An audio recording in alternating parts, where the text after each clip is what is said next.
अस्सलाम वालेकुम। वालेकुम सलाम। उम्मीद है आप लोग खैरियत से होंगे जी। 3.4 एक्सरसाइज निकाल लीजिए।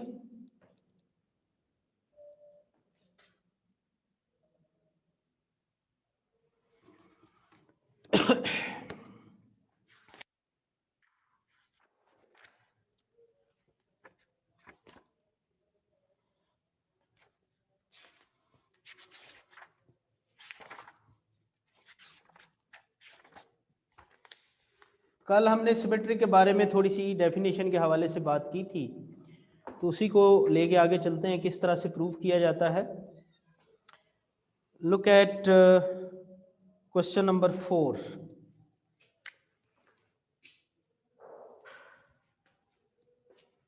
क्वेश्चन नंबर 4 में कहता है if A and B are symmetric, A symmetric हो तो ए ट्रांसपोज ए के बराबर, बी सिमेट्रिक हो तो बी ट्रांसपोज बी के बराबर, और फिर a B is equal to b a. यानी तीन बातें, तीन कंडीशंस हमें वो बता रहा है। एंड देन हमसे वो कोई डिमांड करता है क्या, show that A B is symmetric. देखो बेटा, अगर ए सिमेट्रिक है तो ए का ट्रांसपोज ए के बराबर आ गया, तो अगर ए बी सिमेट्रिक है तो ए बी का ट्रांसपोज ए बी के बराबर आएगा। ये चीज हमने प्रूव करनी है। And we know A B का ट्रांसपोज आप लोगों ने 3.3 एक्सरसाइज की थी। 3.3 एक्सरसाइज निकालिए। इसमें क्वेश्चन नंबर 15 चेक करें। ए बी ट्रांसपोज किसके बराबर लिखा हुआ है?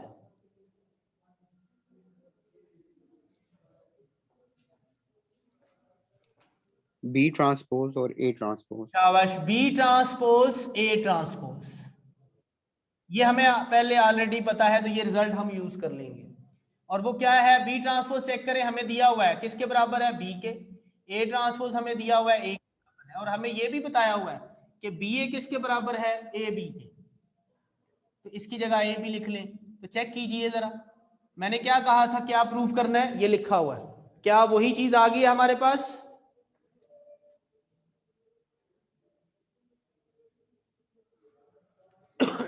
क्या बच्चों, जो रिजल्ट मैं वहां बता रहा था वो आ चुका है हमारे पास?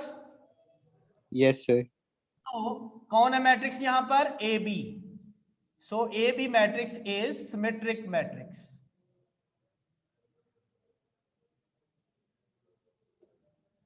ये इतना ही। इसके बाद आपके पास क्वेश्चन नंबर 5 है। Show that A transpose and A transpose A R symmetric for any matrix of order 2x3। तो आप लोग इसकी गाइडलाइन सुन लें। क्वेश्चन नंबर 5 है कि नहीं है? शामिल होगा, कल हमने बात की थी बेटा। 2x3, तो let A is equal to 1 2 3 4 5 6। ये ऐसा मैट्रिक्स है जिसका ऑर्डर है 2x3। इसका ट्रांसपोज निकाल लीजिए, तो ये आ जाएगा 1 2 3 4 5 6 लाइक दिस। अब आप ए को ए ट्रांसपोज से मल्टीप्लाई करेंगे, यहां से आपको एक मैट्रिक्स मिल जाएगा ए को। तो ये आपके पास 2x2 मैट्रिक्स आएगा। इस मैट्रिक्स का जैसे यहां पर तो नहीं, लेकिन पिछले सवालों में भी बताया था, यहां पर तो मैंने रिजल्ट इस्तेमाल किए हैं, लेकिन जब इसका आप जो मैट्रिक्स निकालेंगे, बल्कि एक काम करते हैं, ये कर ही लेते हैं ताकि कुछ पीछे जो किसी का अगर प्रॉब्लम आए तो वो कवर हो जाए। ए पहले लिखते हैं 1 2 3 4 5 6, फिर बी लिखते हैं 1 4 2 5 3 6। ये है 2x3 और ये है 3x2। तो इसके कॉलम और इसकी रोज इक्वल, यू कैन मल्टीप्लाई। तो बेटा देखिए, डायरेक्ट कर रहा हूं, आप भी सीखने की कोशिश करें। अगर प्रॉब्लम आई तो मैं डिस्कस करता हूं। फर्स्ट रो फर्स्ट कॉलम, पहले को पहले से मल्टीप्लाई किया 1, फिर दूसरे को दूसरे से 4, फिर नेक्स्ट 9। 1 + 4 + 9 कितना होगा? 14। ओके। अब फर्स्ट रो सेकंड कॉलम, पहली एंट्री को पहली एंट्री से 4, दूसरी को दूसरी से 10, तीसरी को तीसरी से 18। बताओ जी, 4 + 10 + 18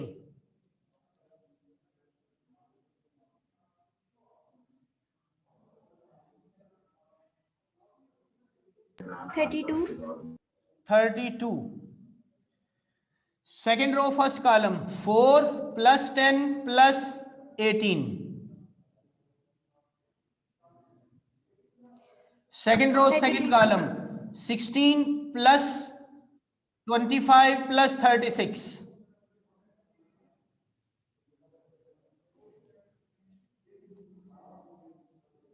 77. 87? 77. 77.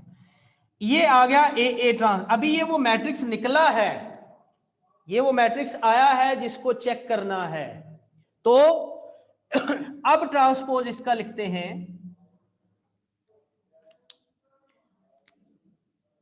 पहले मैट्रिक्स लिखें, फिर इसके ऊपर ट्रांसपोज लिखते हैं। यहां पर ब्रैकेट डाल के लिख दें और यहां पर इस तरह से लिख दें। तो पहले लेफ्ट साइड का तो कुछ नहीं करेंगे, राइट साइड पे लेफ्ट साइड को एज इट इज ही रहने दें। राइट साइड में पहली रो है 1432, उसको कॉलम बना दें, और दूसरी रो है 3277, उसको भी कॉलम बना दें। तो अब इसको जरा चेक करें, क्या ये यही वाला मैट्रिक्स आ रहा है? बोलो बच्चों। Yes, sir. तो जिस मैट्रिक्स का हमने ट्रांसपोज लिया वो उसी के बराबर आ गया। So what we call it? Symmetric. Symmetric matrix. एक बच्चा था काशिफ, हाँ हाँ करें, एक मिनट ठहरे, एक पहले भी थी इधर। सुंदस है हमारे साथ?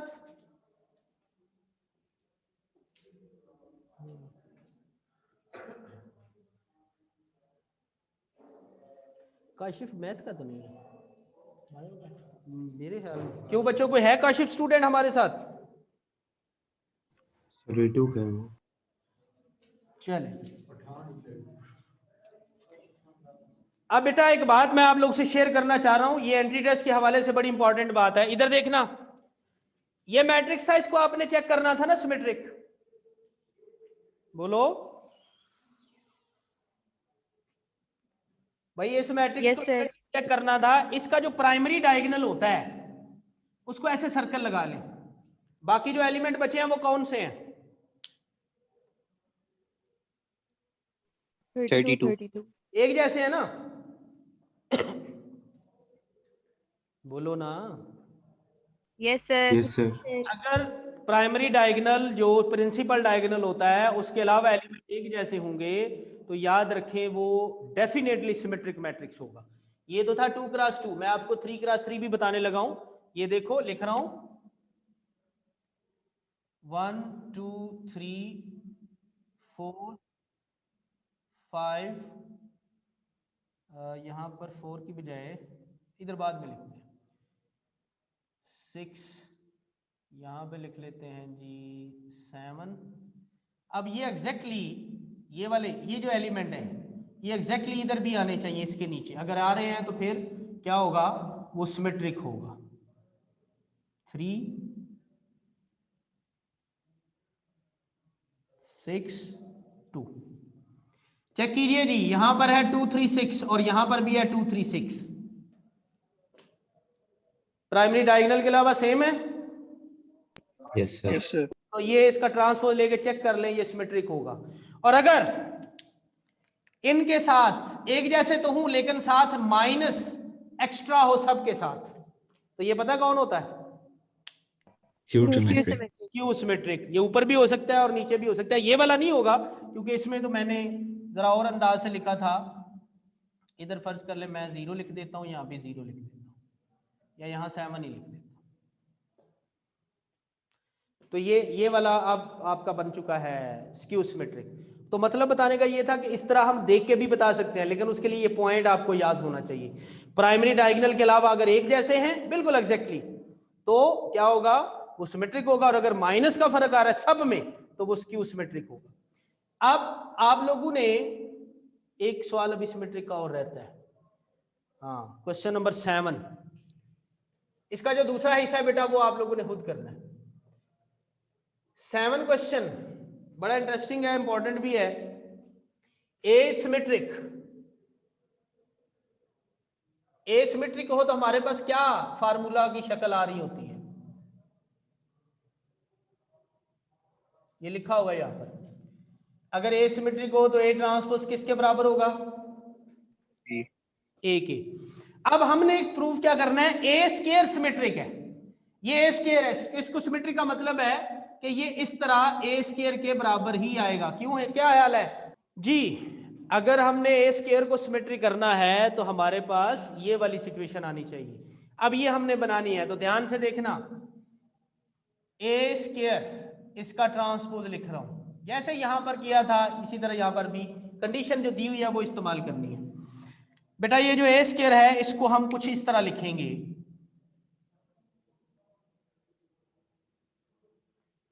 ध्यान से इधर देखिए, ए स्क्वायर को ए इंटू ए लिख दिया। ये रेड कलर का इस्तेमाल हमें थोड़ा सा फायदा देगा, इसलिए मैं ऐसा लिख रहा हूं। जो रिजल्ट हमने यहां इस्तेमाल किया मैं यहां लिखने लगा हूं, वही रिजल्ट हम इधर भी लिखेंगे। इधर देखना, A B transpose B transpose A transpose के बराबर है, ये हमें क्वेश्चन नंबर 15 ऑफ 3.3 ने बताया था। अब यहां पर अगर मैं इस बी की जगह ए ही लिख दूं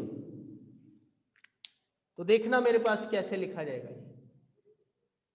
ये रेड से मैंने लिख दिया, और इधर बी की जगह हम वही रेड वाला ए लिख देते और बाकी अपनी जगह पे मौजूद रहेंगे।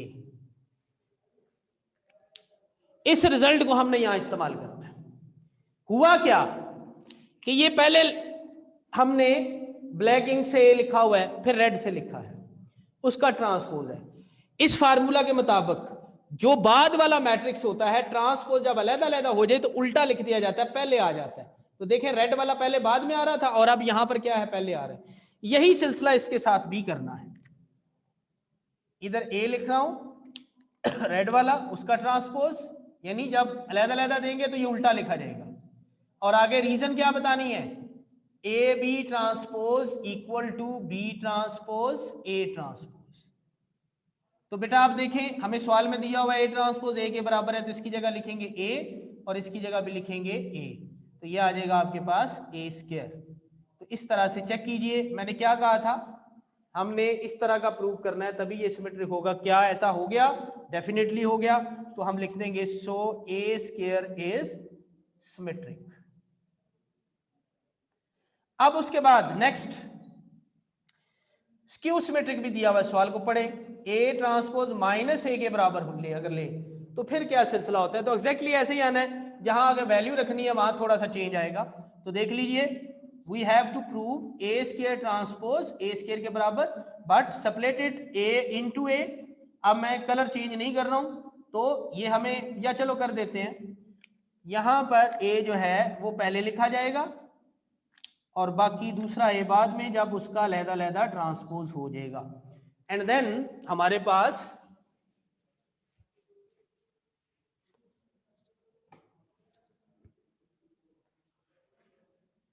ए square transpose is equal to a into sorry minus a, क्योंकि यहां देखिए ये माइनस ए हमें गिवन है, दिस इज गिवन, तो माइनस ए लिख दिया और माइनस माइनस मल्टीप्लाई प्लस हो गया, तो ए स्क्वायर आ गया। और चेक कीजिए अगेन वही रिजल्ट है ये वाला। तो इस तरह हमारे पास ये भी क्या हो गया, सो ए स्क्वायर इज सिमेट्रिक। कुछ ऐसा भी किया जाता है, कुछ लोग कहते हैं कि ये जो स्क्वायर है और ट्रांसपोज है इनकी जगह आपस में बदल लें, वो काम नहीं करना, वो गलत होता है। क्यों? ये मैट्रिसेस हैं और मैट्रिसेस में आप इस तरह T is not the power, ये बात याद रखें, यहाँ टी ट्रांसपोज के लिए है, पावर नहीं है, टू पावर है, तो आप इनको इस तरह से एक्सचेंज नहीं कर सकते। तो याद रखना है, अगर ए सिमेट्रिक हो स्क्यू सिमेट्रिक हो, दोनों सूरतों में जो स्क्वायर है वो क्या आता है, वो सिमेट्रिक आता है। यही हमने इस सवाल में सीखा। अब आगे चलते हैं, क्वेश्चन नंबर जो आपका है, हमारे पास जगह तो है उधर भी है लेकिन वहां शायद थोड़ा ब्लर भी आता है, तो हम ऐसा करते हैं, क्वेश्चन नंबर 7, 6 जो है वो बाद में करते हैं, 7 जो है वो पहले, 7 हो गया सॉरी, 8 वाला क्वेश्चन ट्राई करते हैं। तो 8 क्वेश्चन देखिए,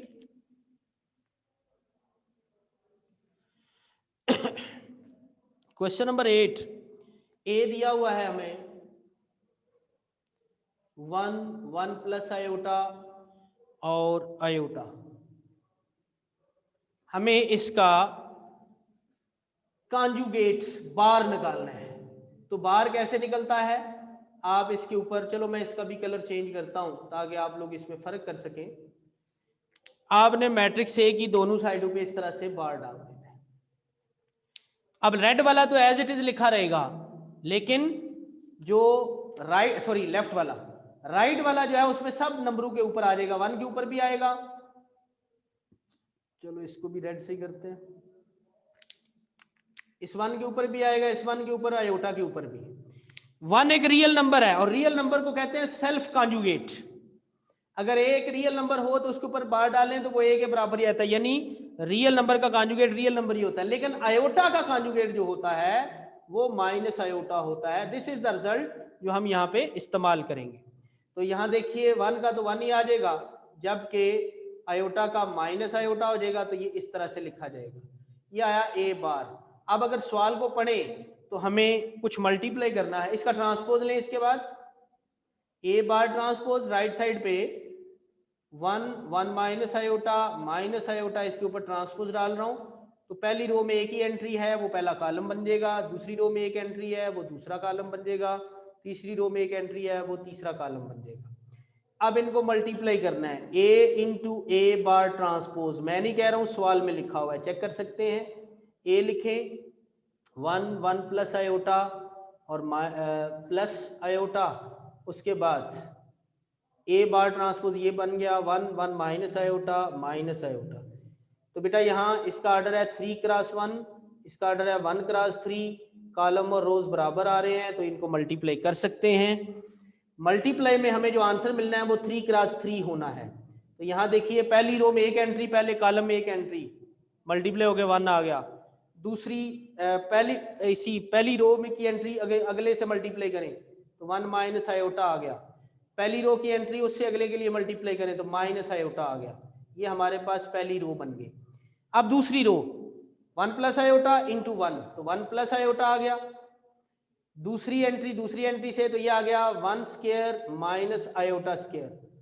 दूसरी और लास्ट वन ये आ जाएगा माइनस आयोटा और माइनस आयोटा स्क्वायर। मल्टीप्लाई कर रहा हूं, को प्रॉब्लम होगी तो यकीनन आपसे शेयर की जाएगी। तीसरी रो में आयोटा आ रहा है, इधर 1 तो आयोटा आ गया। फिर तीसरी रो दूसरा कॉलम ये आ जाएगा आयोटा माइनस आयोटा स्क्वायर, और तीसरी रो तीसरा कॉलम तो ये माइनस आयोटा स्क्वायर। ये हमने मल्टीप्लाई किया। अगर आप इसका ऑर्डर चेक करें तो ये 3 क्रॉस 3 होगा, जो कि मैंने ऊपर भी आपसे शेयर किया कि इस तरह से लिखा जाना है। अब वी नो कि आयोटा स्क्वायर जो है वो -1 होता है, तो उसको रिजल्ट को इस्तेमाल करेंगे। यहां थोड़ा सा ब्लर नजर आता है, आई नो, लेकिन मैं थोड़ा बड़ा बड़ा लिखता हूं।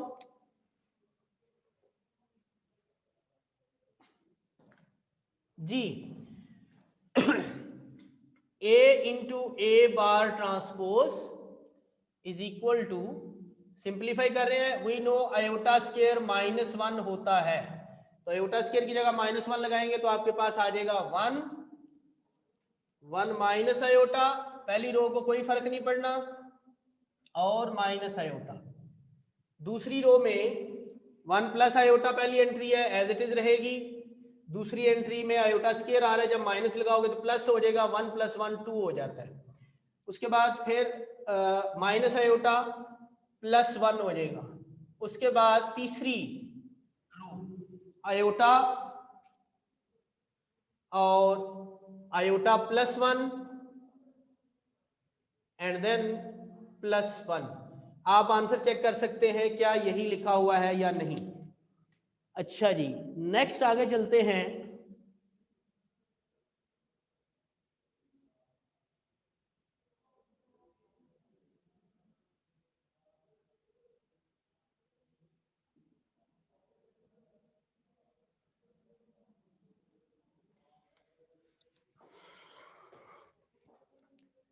आंसर चेक कर लीजिए। अगर किसी बच्चे ने आंसर चेक किया है और यही वाला है, उसे नजर भी आ रहा है, तो रेज हैंड कर दे।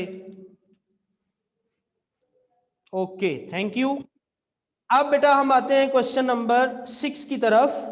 लेकिन वहां पर अगर मैं लिखूंगा तो थोड़ा थोड़ा ब्लर तो है, काम हमारा हो जाता है, साथ साथ मैं बोल भी रहा हूं, तो उससे भी आप फायदा उठा लेंगे। बाकी पिक्चर मैं सेंड करूंगा, फिर आप में से किसी को मौका भी देते हैं सवाल का भी। क्वेश्चन नंबर 6, इसके 2 पार्ट हैं, लेकिन उससे पहले हमें मैट्रिक्स निकालना होता है, इसी तरह जैसे ये निकाल रहे थे, फिर हमारा काम आगे चलता है। यहाँ हर्मिशन की बात है, अभी नहीं बता रहा हूँ, आगे जाके बताता हूँ। Iota 1 plus iota, iota 1 plus iota, और उसके बाद है 1 और माइनस आयोटा। जी बच्चों, सबसे पहले कॉन्जुगेट यहाँ निकालना सिखाया। कॉन्जुगेट क्या करेंगे, जो रियल नंबर है वो एज इट इज रहेगा, जो आयोटा वाला है उसके साथ माइनस का इजाफा हो जाता है। तो ये आ जाएगा आपके पास माइनस आयोटा, 1 माइनस आयोटा, 1 और प्लस आयोटा। अब सेकेंड पार्ट में करा रहा हूं इसका। फर्स्ट पार्ट में प्लस आता है, सेकंड में माइनस आता है, तो ए माइनस ए बार ट्रांसपोज, अच्छा सॉरी ट्रांसपोज नहीं लिया ए। अब ये मैं सवाल क्यों करा रहा हूं वो भी आपको बताने लगा हूं।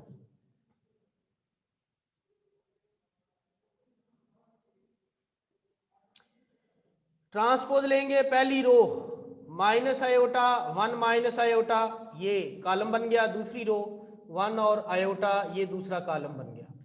अब हमें सेकंड पार्ट की बात करते हैं, तो ए माइनस ए बार ट्रांसपोज, ए लिखें, आपके पास है iota 1 plus iota 1 minus iota, और उसके बाद माइनस, ये मैट्रिक्स है आयोटा 1 1 माइनस आयोटा और आयोटा। अब हमने इनको क्या करना है, सब्ट्रैक्ट। तो ये बनेगा, यहां नहीं लिखते हैं, पिक्चर बनाता हूं और फिर अगले पेज पे इसको लिखते हैं। यहां तक अगर किसी के ज़हन में सवाल है तो रेज हैंड करे, इंडिविजुअली बात करने की कोशिश करते हैं। अगर कोई हमें अच्छा स्टूडेंट ना मिल गया तो, क्योंकि हम तो बुरे हैं। अच्छे स्टूडेंट तो कभी कभार हमारी क्लास में आते हैं।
यासिर,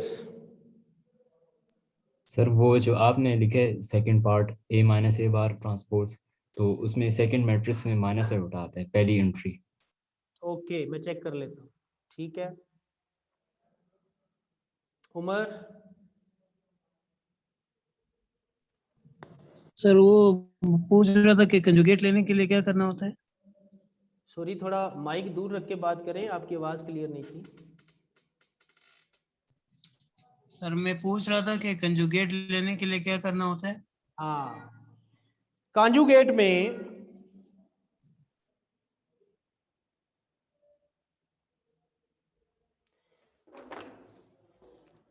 देखो, यहां मैंने लिखा था ए एक रियल नंबर है, बस ऊपर बार डालते हैं और कुछ भी नहीं है।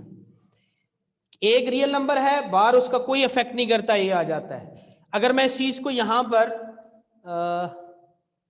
इस पेज को मिटा रहा हूं, यहां पे बताने की कोशिश करते हैं। ये देखो बेटा 3 है ना, 3 के ऊपर बार डालें तो 3 ही आता है। लेकिन अगर 3 प्लस 4 आयोटा हो, इसके ऊपर बार डालेंगे तो 3 के ऊपर अलग आएगी, 4 के ऊपर अलग आएगी, आयोटा के ऊपर अलग आएगी। 3 को कोई इफेक्ट नहीं होना, 4 को कोई इफेक्ट नहीं होना, लेकिन आयोटा की जगह माइनस आयोटा आ जाता है। तो ये आ गया 3 माइनस 4 आयोटा। और अगर आपको याद हो 9th क्लास से आप पढ़ते आ रहे हो, चैप्टर 1 में भी हमने पढ़ा था कि 3 प्लस 4 आयोटा का जो कॉन्जुगेट होता है वो 3 माइनस 4 आयोटा होता है। अगर आपको ये पॉइंट समझ आ गया है तो आप रेज हैंड कर सकते हैं।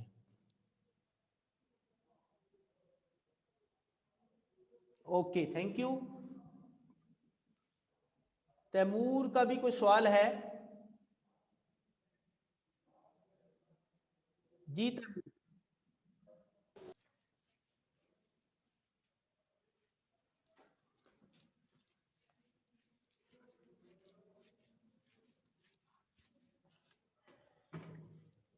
जी, ये सब्ट्रैक्शन हो रही थी यहां पर, यासर ने बताया था जी, जब आपने ये ए है आयोटा 1 प्लस आयोटा और 1 और माइनस आयोटा, जब हमने बाहर लिया तो सारे आयोटा के साइन बदल गए। फिर हमने कॉन्जुगेट लिया तो सही लिखा हुआ है, फिर ए लिखा, फिर आगे अच्छा यहां माइनस आयोटा आता है, दिस वन।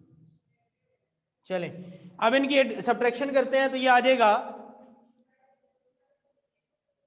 आयोटा, यहां देखिए ये माइनस और ये माइनस दोनों मिलके प्लस बना देंगे, फिर 1 प्लस आयोटा और आगे -1, फिर उसके बाद 1 और माइनस 1 और प्लस आयोटा, फिर माइनस आयोटा और माइनस आयोटा। सिंप्लीफाई करें ये आ गया 2 आयोटा, 1 कैंसिल हो गया, आयोटा आ गया, यहां भी 1 कैंसिल हो गया, आयोटा आ गया, ये -2 आयोटा हो गया। ये लिखा हुआ है ए माइनस ए बार ट्रांसपोज। सवाल है हर्मिशन और स्क्यू हर्मिशन।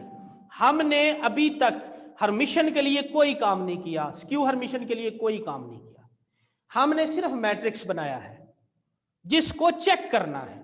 क्वेश्चन नंबर 2 में भी ऐसा ही है, क्वेश्चन नंबर 3 में भी ऐसा ही है।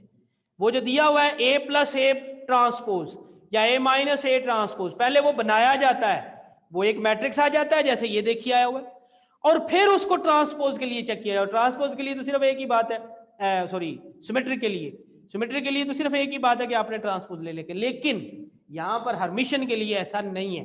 हर्मिशन के लिए पहले कॉन्जुगेट लेते हैं बाहर और फिर उसके बाद कॉन्जुगेट के बाद आपने उसका ट्रांसपोज लेना होता है। बेटा ये जो लिखा हुआ है ना, अगर आप इसको बी लिख लो तो आपके लिए आसानी हो जाती है, वरना फिर कंफ्यूजन क्रिएटेड रहती है। तो हम क्या करते हैं ए माइनस ए बार ट्रांसपोज तो लेफ्ट पे चल रहा है, इधर मैं लिख देता हूं बी, और आगे मैं बता देता हूं where B is equal to A minus A bar transpose. याद रखिए ये एक मैट्रिक्स है, ये निकला हुआ, और जिसका नाम हमने बी रख लिया। अब यहां से आगे जो बात स्टार्ट होगी वो हर्मिशन के लिए स्टार्ट होने लगी है। तो हर्मिशन क्या है, उसके लिए भी आपने पहले बार लेना है। यहां डायरेक्ट लिखने की कोशिश करते हैं, जब आप यहां बार डालेंगे तो इधर भी आएगा, वो स्टेप स्टार्ट कर रहा हूं। वो स्टेप क्या होना है, वी नो आयोटा बार की जगह माइनस आयोटा, ये आ गया -2 आयोटा, ये आ गया माइनस आयोटा, ये भी आ गया माइनस आयोटा, और ये माइनस है तो ये क्या हो जाएगा +2 आयोटा। ये हमने इसका कॉन्जुगेट, इसका बार ले लिया। अब इसका ट्रांसपोज ले, तो पहली रो पहला कॉलम बना दीजिए, दूसरी रो दूसरा कॉलम बना दीजिए, ये बन गया। अब ये चेक करें ये बी नहीं है, हम चाहते हैं बी जैसा बने, तो सबसे माइनस कॉमन ले लें।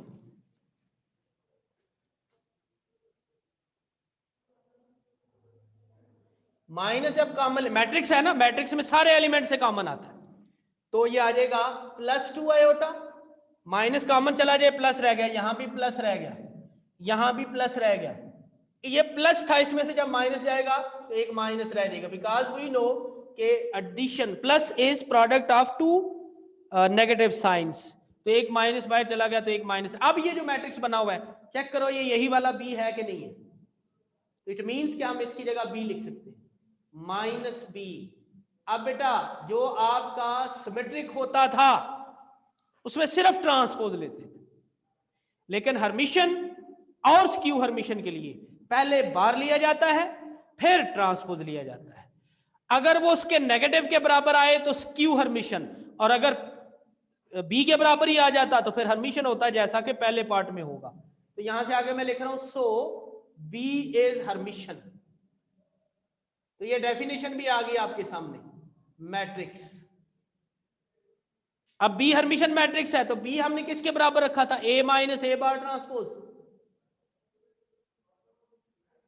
ये लिख दिया इज हर्मिशन मैट्रिक्स, इधर लिख दे डेट इज, और चेक करें आपने यही प्रूव करना था कि ये हर्मिशन नहीं, सॉरी गलत लिख गया, स्क्यू हर्मिशन, क्योंकि नेगेटिव के बराबर है, स्क्यू हर्मिशन।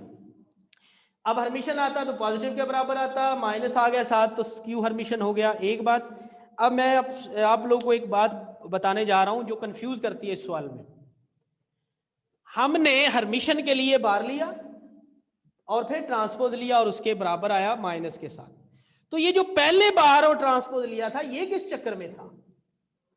ये अक्सर बच्चों को, तो बच्चे के ज़हन में होता है कि जी हमने क्या करना है, बार लेना है, ट्रांसपोज लेना है, और उसके बराबर ना माइनस के साथ आया तो स्क्यू हर्मिशन, और अगर यहां पर ऐसे आ गया बी बार ट्रांसपोज बी के बराबर तो ये हर्मिशन के लिए होता है। तो वो जो था पहले वाला वो किस चक्कर में था?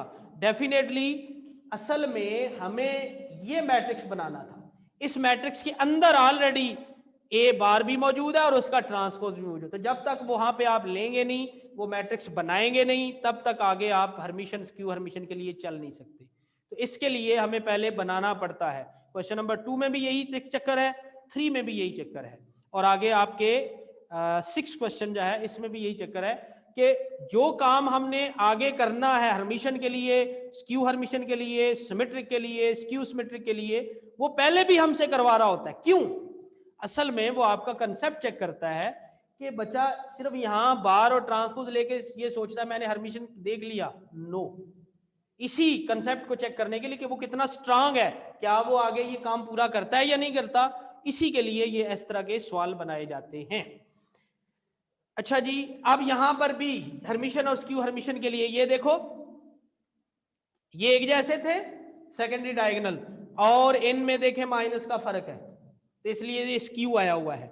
और अगर ये एक जैसे होते लेकिन ये भी, इनमें भी कोई फर्क ना होता तो फिर वो क्या हो जाता, हर्मिशन, यानी प्लस वाले हो जाते। इसमें सेकेंडरी डायगोनल को देख ले, देख सकते हैं आप। तो ये हमारे पास हर्मिशन और स्क्यू हर्मिशन के हवाले से बात थी। अब बेटा आप लोगों के लिए जो काम है क्वेश्चन नंबर 9, इसका पता नहीं तीसरा पार्ट नहीं है मेरे ख्याल में, हाँ मैंने कल यासिर ने सवाल किया था एक क्वेश्चन नंबर 13 ऑफ 3.3, इनवर्स निकाला था, उसे कहते हैं एडजाइंट मेथड। जो कल हमने इनवर्स निकाला था उसे कहते हैं एडजाइंट मेथड इनवर्स। उसी मेथड से आपने क्वेश्चन नंबर 9 के पहले या दूसरे पार्ट का इनवर्स निकालना है। इस मेथड से एडजाइंट जो कल कराया था, जो मैंने पहले भी गाइड किया था, उसी मेथड से। असल में क्वेश्चन नंबर 9 में एक मैट्रिक्स का 3 तरीकों से इनवर्स निकालना है। इनमें से एक तरीका एडजाइंट मेथड का है जो मैं कल आप लोगों को रिवाइज करा चुका हूं, बता चुका हूं। उसी मेथड से इनवर्स निकालना है। रो ऑपरेशन, कॉलम ऑपरेशन जो है उससे इनवर्स निकालना हमने सीखना है। अगर आपने ना किया तो फिर मैं आगे जाऊंगा, क्योंकि अगर आप करेंगे तो आपके लिए आसानी होगी, आपको समझ ज्यादा बेहतर आएगी। अब अगर किसी के ज़हन में सवाल है तो रेज हैंड कर ले, अदरवाइज आज के लिए इतना ही है।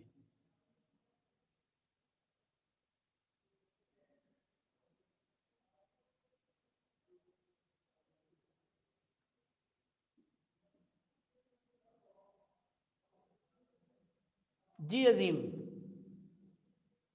सर ये क्वेश्चन नंबर 3.4 का क्वेश्चन नंबर 9 का फर्स्ट पार्ट करना सर।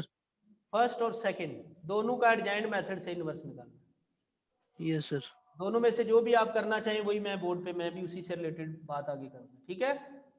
Yes sir.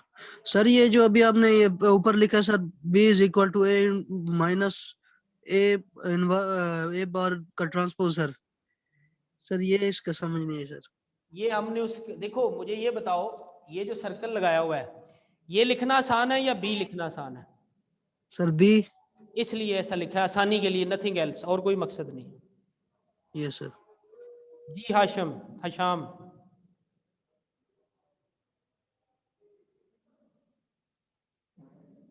ठीक है बच्चों, आज के लिए इतना ही। अल्लाह हाफिज।